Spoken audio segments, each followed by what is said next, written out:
Hey everyone, I'm Jeff Bacalar for CNET. Right here I've got the PlayStation 4 from Sony. Now, unlike last generation, there's only one model of the PS4 for sale, and it goes for $400, and that's $100 cheaper than the Xbox One. Now, the whole console itself is smaller than you might think. It's actually considerably smaller than the Xbox One. It's got a nice glossy and matte finish, and it's a pretty slick looking piece of hardware. It's got a very sort of specific, angular, simple design. There's two USB 3.0 ports up front next to the slot loading Blu-ray disc drive. And the power and eject buttons are up front. They're touch sensitive. It's kind of nice. Around back is fairly simple. There's an optical audio out, an HDMI, an Ethernet port, and an auxiliary port for the optional PlayStation camera. That does not come in the box. Now, under the hood of the PlayStation 4, we've got 8 gigabytes of DDR5 RAM, an 8-core CPU, and a Radeon Next Engine GPU. So all those numbers aside, this is basically on par with what you might get in a mid to high-end gaming PC. So here is the DualShock 4, the new controller for PlayStation 4. It's really awesome. It's a great evolution from where the DualShock 3 was.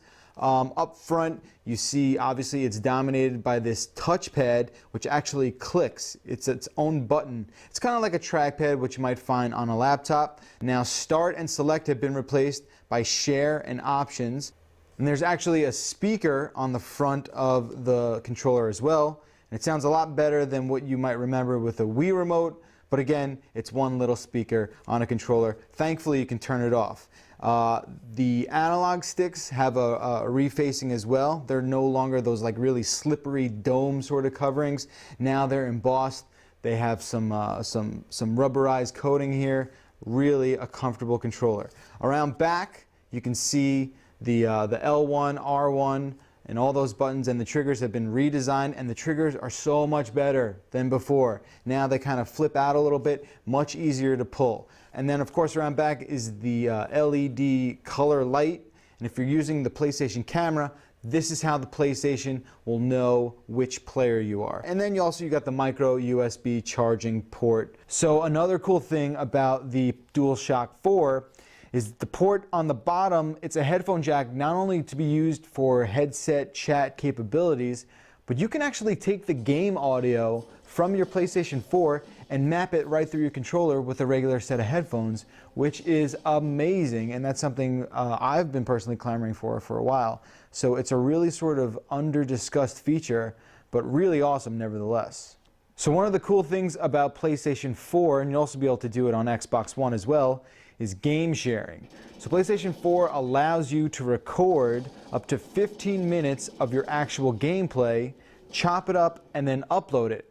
You can also broadcast your gameplay session using Twitch or Ustream. And there's also a really big social presence on PlayStation 4 as well.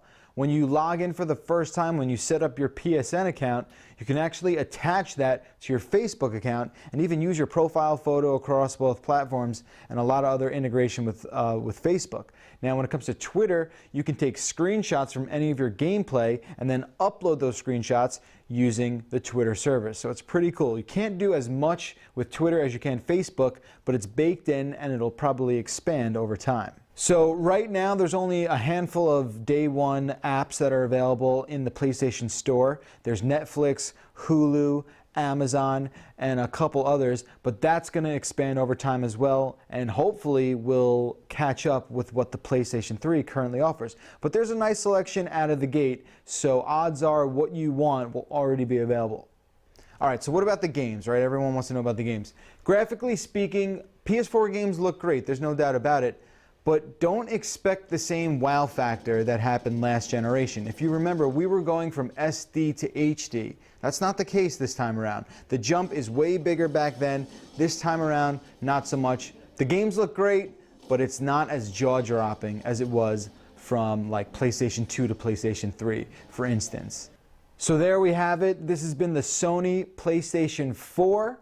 read the full review, check out all the little details about how the PS4 stacks up against the Xbox One, and keep checking out that review because as this thing grows, so will the review, and we'll make sure we have all the bases covered.